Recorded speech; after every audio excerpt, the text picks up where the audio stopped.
Hello everyone, welcome to my channel Glamorous Study with Abhi. Today we are going to do the Sanskrit grammar work. From that आज हम कतवा प्रत्यय, उपद विभक्तियाँ और पद लेखन करेंगे। तो चलो शुरू करते हैं। तो अभी हम कारक एंड उपपद विभक्तियाँ पढ़ेंगे। तो संस्कृत में दो प्रकार की विभक्तियाँ होती हैं। एक होती है कारक विभक्ति और दूसरी होती है उपपद विभक्ति। आज तक हमने उपपद विभक्ति पढ़ी थी, जो कि हमने पिछले साल और 5th क्लास में पढ़ी थी। और जो कारक विभक्तियाँ होती हैं वो बहुत इजी होती हैं, जो कि कारक तालिका के ऊपर बेस्ड होती हैं। ये कारक तालिका है हमारी। कारक तालिका मतलब जो हम आज तक पढ़ते आए हैं, कर्ता ने कर्म को कर्म से के द्वारा संप्रदान के लिए अपदान से अलग होने के अर्थ में संबंध काकी के अधिकरण में पर संबोधन हे वो अरे। हम आज तक इस कारक तालिका को पढ़ते आए हैं। हमने पिछले साल भी इस कारक तालिका को संस्कृत में पढ़ा था, लेकिन इस साल यह हमारे लिए एक विभक्ति बन के आई है। तो कारक विभक्तियों का मतलब क्या होता है? कारक विभक्तियों का मतलब ये होता है कि जब क्रिया के विचार से विभक्ति का प्रयोग होता है तो उसे कारक विभक्ति कहा जाता है। इसका क्या मतलब हुआ कि जब क्रिया के विचार यानी कि क्रिया के अकॉर्डिंग जब विभक्ति का प्रयोग होता है तो कारक विभक्ति वो कहलाती है।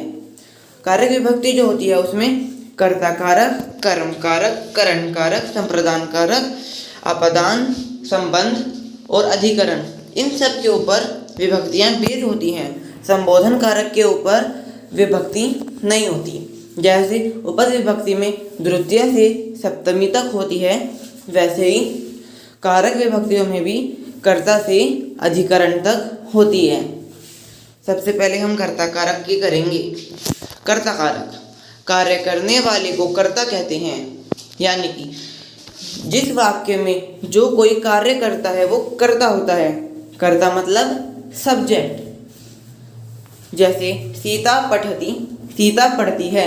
अब इस वाक्य में सब्जेक्ट सीता है जो कि पढ़ रही है, तो इसमें कर्ता कारक कौन हुआ? सीता। अब दूसरा कर्म कारक। कर्म कारक क्या होता है? कर्ता को जो अभी करना होता है, यानी कि कर्ता ने जो कर्म किया होता है और जिस पर क्रिया का फल पड़ता है उसे कर्म कहते हैं। यानी कि जब कर्ता कोई कार्य करता है, कर्ता के द्वारा किया गया कोई कार्य और क्रिया का जो फल उस पर पड़ता है वो कर्म कारक होता है। जैसे राम पत्र लिखा थी, इसमें इसका मतलब हुआ राम पत्र लिखता है। राम पत्र लिखन्ति। अब इसमें पत्र कर्म कारक हुआ। क्यों? क्योंकि हमारा पत्र कर्म है, राम करता है और लिखति क्रिया है। तो राम और क्रिया यानी कि कर्ता और क्रिया का प्रभाव पत्र पर पड़ रहा है। इसका मतलब पत्र कर्म कारक हो जाता है। करण कारक, जिस साधन से कार्य संपन्न होता है उसे करण कारक कहते हैं।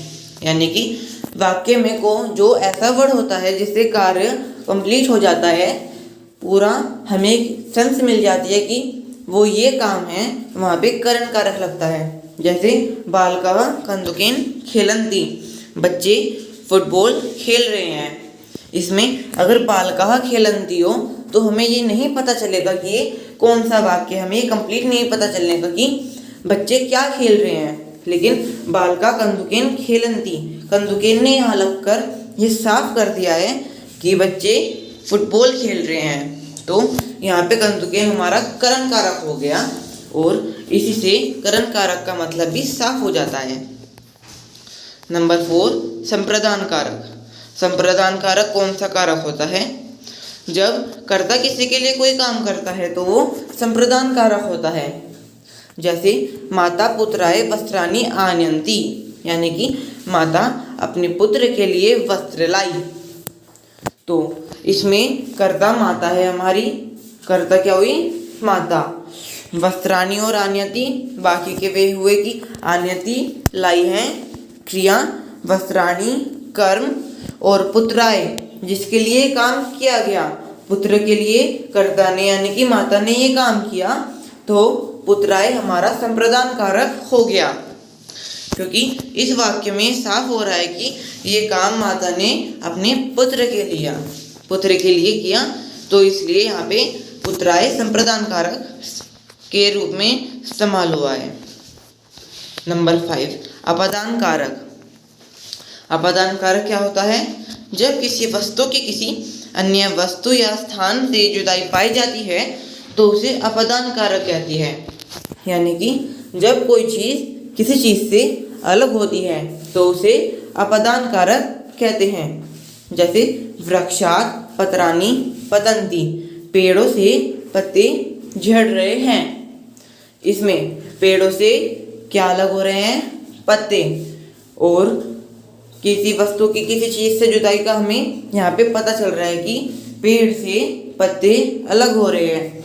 अब यहाँ पे शुरुआत में डैश दिया हुआ है तो डैश पत्राणि पतन्ति, तो यहाँ पे वृक्षात् आ जाएगा।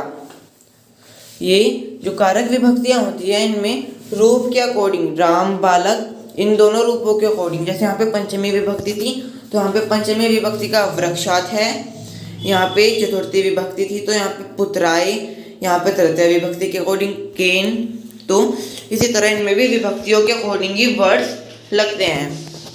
अब नंबर 6 हुआ हमारा संबंध कारक। संबंध कारक संज्ञा आदि या अन्य शब्दों से संबंध बताने वाले शब्द संबंध कारक कहलाते हैं। यानी कि जब कोई शब्द किसी शब्द का संज्ञा, सर्वनाम या किसी और शब्द के साथ संबंध बताता है वो संबंध कारक होता है। यानी कि जब कोई चीज़ किसी चीज़ के साथ कोई संबंध बताती है तो वो संबंध कारक होता है। इसका उदाहरण है इदं मम पुस्तकम असति, यह मेरी पुस्तक है। यहाँ पे मम इदं पुस्तकम, ये दोनों सेंटेंस को इस तरह से एक कर रहा है, यह मेरी पुस्तक है। तो यहाँ पे मम यानी कि मेरी अलग इन सेंटेंस के बीच में संबंध बता देता है, तो मम यहाँ पे संबंध कारक हो गया। अब नंबर 7 है हमारा अधिकरण कारक। अधिकरण कारक कौन सा कारक होता है? जब क्रिया के आधार को अधिकरण कहा जाता है। यानी कि जब क्रिया में कोई ऐसा वर्ड आता है जो कि जैसे ये आधार है क्रिया का आधार, यानी कि वो जो हमारी क्रिया है वो किस चीज़ के ऊपर बेस्ड है और जो उसका सही मतलब बताती है, बिल्कुल जो उसका आधार बन जाती है वो अधिकरण कारक होता है।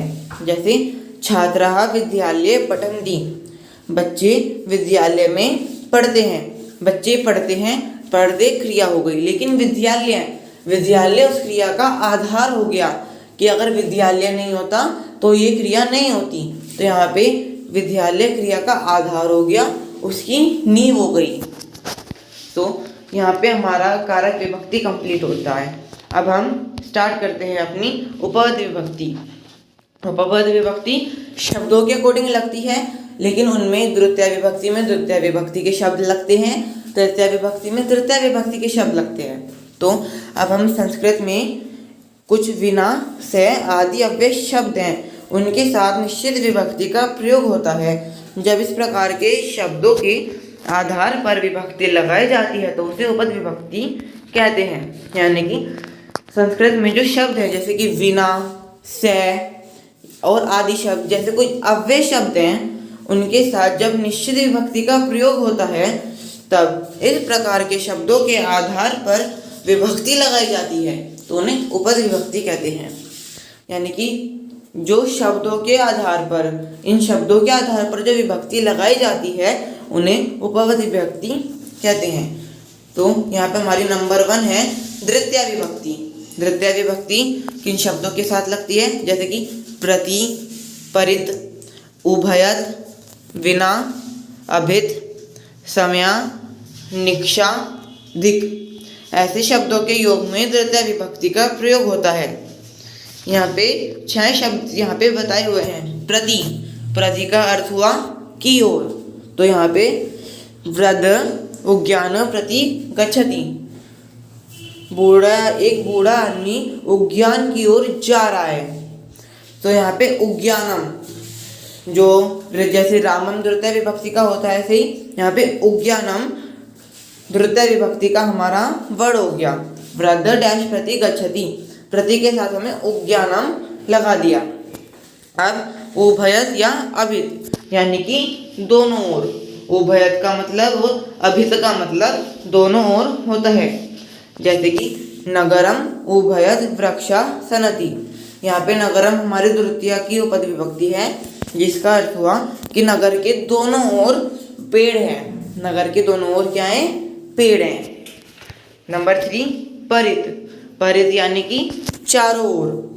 इसका एक एग्जाम्पल हुआ विद्यालयम परित वृक्षा सनति, यानी कि विद्यालय के चारों ओर पेड़ हैं। उभयत और अभित यानी कि दोनों ओर, और परित यानी कि चारों ओर। इन दोनों में शॉर्ट सा डिफरेंस, लेकिन बहुत बड़ा डिफरेंस होता है। अब विना यानी कि बगैर, तो ये हो गया सीता रामम विना वनम न गच्छति, यानी कि सीता राम के बगैर वन नहीं गई।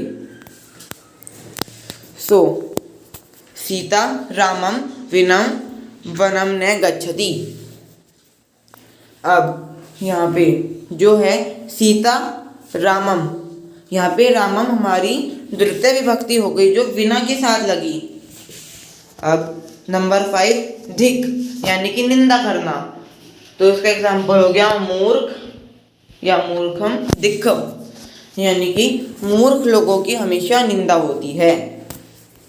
नंबर 5 निक्षा, निक्षा यानी कि समीप में, समीप में मतलब यानी जो पास होता है। जैसे विद्यालय निक्षा उद्यानम असति, विद्यालय के समीप में एक उद्यान यानी कि पार्क है। अब प्रच याचु कुत नी गम रक्ष तथा नम ऐसी धातुओं के योग में भी द्वितीय विभक्ति का प्रयोग हो जाता है। अब हमारी अगली विभक्ति है तृतीय विभक्ति। तो तृतीय विभक्ति कौन सी विभक्ति है? जो सह साकम साध्रम विना हीन तथा अलम आदि के योग में तृतीय विभक्ति का प्रयोग होता है। यानी कि जो विभक्ति सह साक साध्रम विना हीन तथा अलम ऐसे शब्दों के योग में जो विभक्ति लगती है वो तृतीय विभक्ति होती है। अब यहाँ पे कुछ एग्जाम्पल दिया हुआ है। सह साक साध्रम, ये जो सह साक और साध्रम है ये तीनों का मतलब होता है साथ साथ। इसका एक एग्जाम्पल है पुत्रः जनकेन सह भ्रमंती। यहाँ पे सा क्या अगर साध्रम भी होता तो भी जनकेन ही आता, यानी कि पुत्र जनकेन यानी कि पिता के साथ घूमने गया। सो इसका अर्थ हुआ पुत्र पिता के साथ घूमने गया। यहाँ पे जनकेन हमारी तृतीय विभक्ति है। नेक्स्ट विना बगैर, विना हमारा द्वितीय विभक्ति में भी प्रयोग हुआ था, लेकिन यहाँ पे हमने कैसे पता लगाया कि तृतीय विभक्ति है? तो सीता डैश विना वनम न गच्छति, यहाँ पे वनम आ गया। वनम यहाँ पे तृतीय विभक्ति का एक शब्द पहले से ही है, तो इस वजह से यहाँ पे हमने तृतीय विभक्ति लगाई। सीता रामेण विना वनम न गच्छति। नेक्स्ट वर्ड है हमारा हीन। हीन यानी कि रहित। सह धनेन हीन असति, स हम धनेन हीन हैं, हम धन के हीन हैं, हम निर्धन हैं। तो इसका अर्थ ये हुआ धनेन, यहाँ पे हमारी तृतीय विभक्ति धनेन हो गई और हीन हमारा वो शब्द हो गया। अब हमारा अगला शब्द है अलम। अलम का मतलब मत करो या बस। अलम कोलाहलम, कोलाहलेन यानी कि अलम कोलाहलेन शोर करना बंद करो। यहाँ पे अलम के बाद डैश लग गया तो कोलाहलेन। कोलाहलेन हमारी वो विभक्ति तृतीय विभक्ति का हो गया। इसके अतिरिक्त सादृशम, समम, तुल्य अतः अंग विकार बताने वाले शब्दों के योग में भी तृतीय विभक्ति होती है। अब हमारी अगली है चतुर्थी विभक्ति।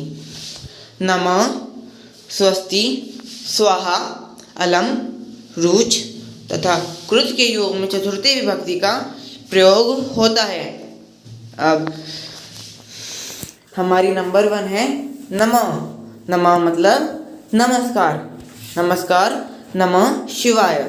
यहाँ पे नमः और डैश, तो नमः के साथ जैसे रामाय होता है वैसे ही शिवाय। अब यहाँ पे हम किसी और भी देवता का नाम लगा सकते हैं, जैसे नमः गणेशाय, नमः गणपते, गणपताय, ऐसे हम लगा सकते हैं यहाँ पे। लेकिन शिवाय बहुत ज़्यादा आसान वर्ड था, इसलिए हमने यहाँ पे शिवाय का इस्तेमाल किया है। अब हमारा नेक्स्ट है स्वस्ति। स्वस्ति यानी कि कल्याण हो। प्रजाभ्य स्वस्ति यानी कि प्रजा का कल्याण हो। तो यहाँ पे प्रजा, प्रजाभ्य, तो ये भी चतुर्थी विभक्ति का एक वर्ड हो गया, प्रजाभ्य। अब हमारा नेक्स्ट है स्वाहा। देवताओं की आहुति के लिए अग्निये स्वाहा। यहाँ पे अग्निये आ गया, अग्निये स्वाहा। अब नेक्स्ट है अलम। अलम यानी कि पर्याप्त। पर्याप्त मत, बस इतना बहुत होता है। और ये तृतीय विभक्ति में भी जैसे हमने पढ़ा था। अब ये हुआ, इसका एक एग्जाम्पल दिया हुआ यहाँ पे, एतद दुग्धम बालकाय अलम। एतम दुग्धम डैश अलम। एतम दुग्धम, यहाँ पे पर्याप्त की वो हो रहा है। जब तृतीय विभक्ति में अलम का इस्तेमाल होता है तो वहाँ पे वो सेंस आती है कि अब ये बहुत हो गया या अब इसे मत करो। लेकिन चतुर्थी विभक्ति में जब अलम का इस्तेमाल होता है तो वहाँ पे पर्याप्त होता है, यानी कि इतना पर्याप्त है। तो यानी कि एतम दुग्धम बालकाय अलम, इतना दूध बालक के लिए पर्याप्त है। बालकाय यहाँ पे चतुर्थी विभक्ति हो गई। और कुछ लोग शायद चाहते यहाँ पे थर्ड वाले में अगन्य क्यों आया, क्योंकि चतुर्थी विभक्ति में एक वचन, द्विवचन और बहुवचन होते हैं, तो उसके अकॉर्डिंग लगता है। और अग्नि को एक नहीं माना जाता, उसे द्विवचन या बहुवचन में भी कंफर्म किया जा सकता है, तो यहाँ पे अगन्य आया। अब हमारा नंबर 5 है रुच, यानी कि अच्छा लगना। मह्यम मोदकम रोचते, यानी कि मुझे मोदक अच्छे लगते हैं। यहाँ पे रोचते रुच का काम कर रहा है, यानी कि रुच अच्छा लगना, मुझे मोदकम अच्छे लगते हैं। यहाँ पे मह्यम हमारा चतुर्थी विभक्ति का शब्द हुआ। मह्यम मोदकम रोचते, मुझे मोदक अच्छे लगते हैं। और मोदकम हमारा द्वितीय विभक्ति का है, क्योंकि यहाँ पे कम राम मम की साउंड आ रही है, मोदकम, इस वजह से। और रोचते हमारा वो शब्द हो गया। अब क्रुद्ध, क्रुद्ध का अर्थ हुआ हमारा क्रोध करना। पिता पुत्राय क्रुध्यति, पिता ने पुत्राय पुत्र पर क्रोध किया।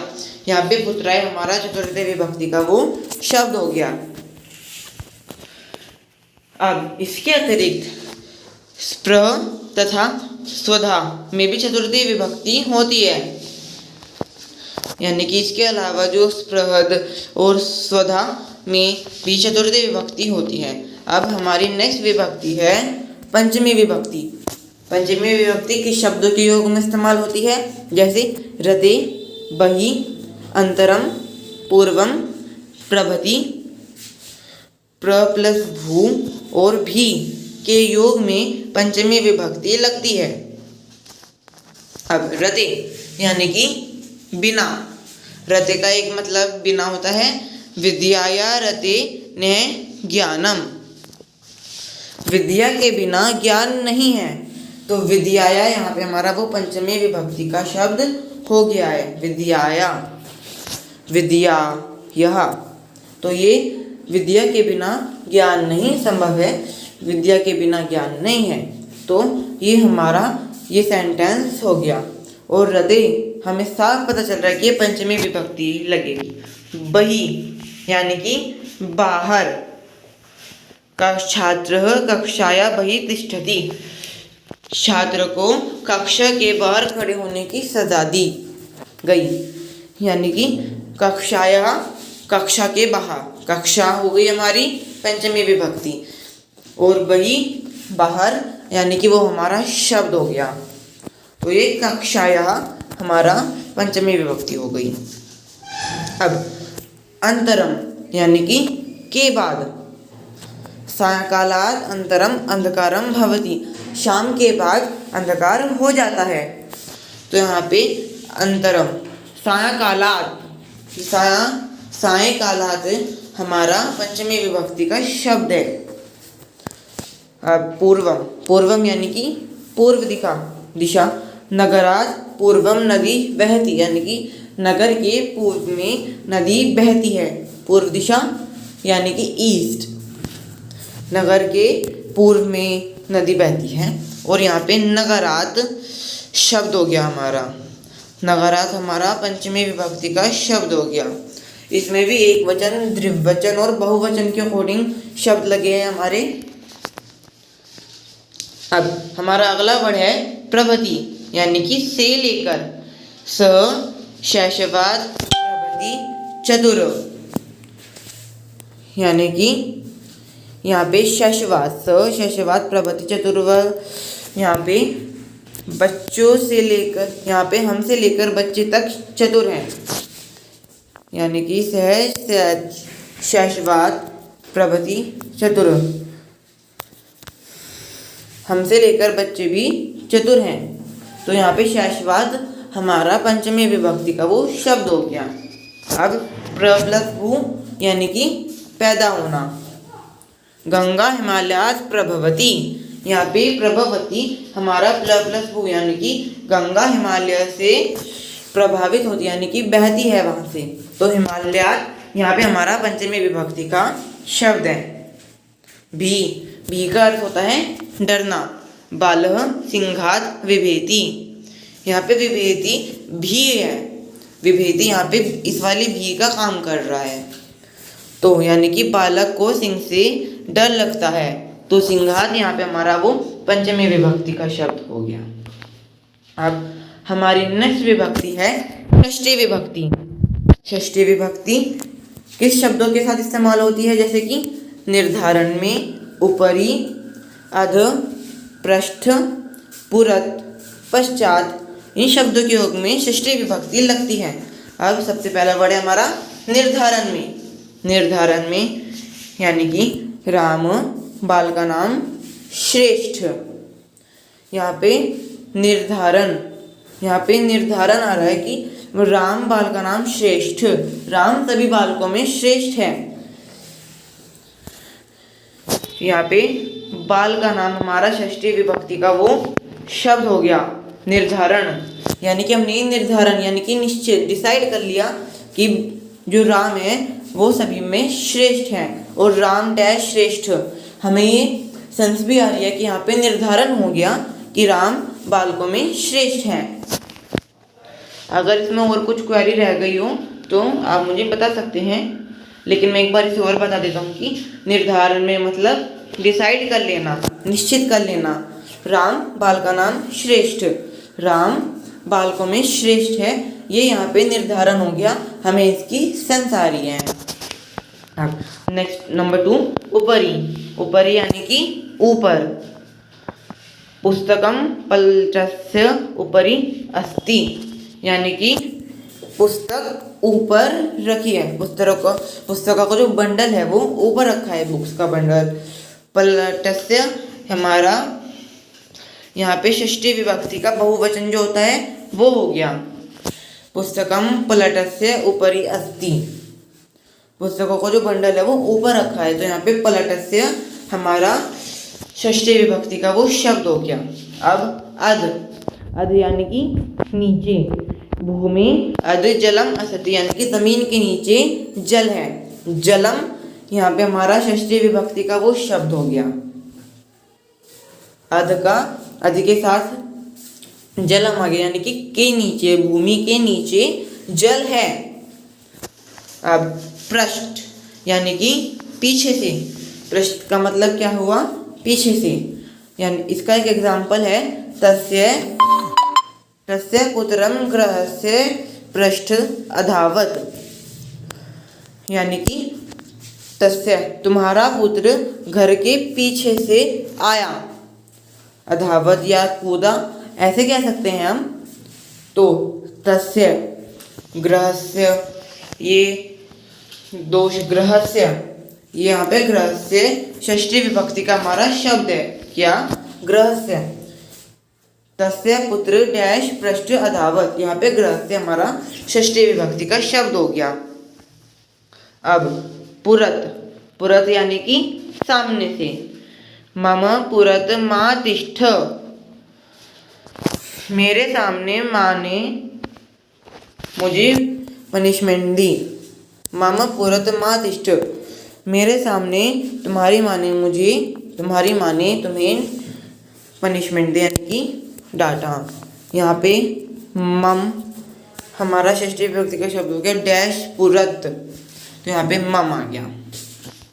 अब है पश्चात, पश्चात यानी कि बाद में। भोजनस्य पश्चात स विश्राम करोति, भोजन के बाद हमने विश्राम किया, तो यहाँ पे भोजनस्य हमारा षष्ठी विभक्ति का शब्द हो गया। अब सप्तमी विभक्ति आती है। यह सप्तमी विभक्ति के कुछ शब्द क्या हुए, जैसे कि निपुण, कुशल, प्रवीण, विश्वास और स्नेह। इन शब्दों के योग में सप्तमी विभक्ति लगती है। सबसे पहले निपुण, निपुण यानी कि चतुर। निपुण का मतलब क्या हुआ, चतुर। सह अध्ययने निपुण असति, उसने, वह बहुत चतुर है। स अध्ययने निपुण असति, वह अध्ययन में बहुत निपुण है, चतुर है। तो यहाँ पे अध्ययने हमारा सप्तमी विभक्ति का वो शब्द हो गया। स डैश निपुण असति, स अध्ययने निपुण असति, वह अध्ययन में, पढ़ाई में बहुत चतुर है, तेज है। अब नेक्स्ट हो गया हमारा कुशल। कुशल यानी कि चतुर और प्रवीण, वो बहुत कुशल है उस काम में, ऐसे कह सकते हैं हम। जैसे अर्जुन युद्धे कुशल आसीत, अर्जुन युद्ध में कुशल है। यहाँ पे युद्धे हमारा सप्तमी विभक्ति का शब्द है। और अभी 7th क्लास में तो मे बी वो ऑप्शन दिए जाते हैं, तो उनमें से हम सप्तमी विभक्ति बहुत आराम से निकाल सकते हैं।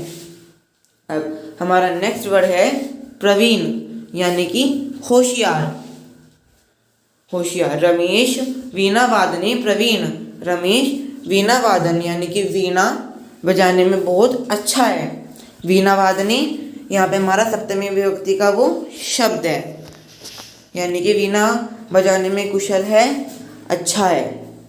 तो यहाँ पे प्रवीण और कुशल दोनों का मतलब एक ही रहता है, हमें बस इन्हें अच्छे से करने की ज़रूरत है। और मुझे उम्मीद है कि आपको ये समझ आया होगा।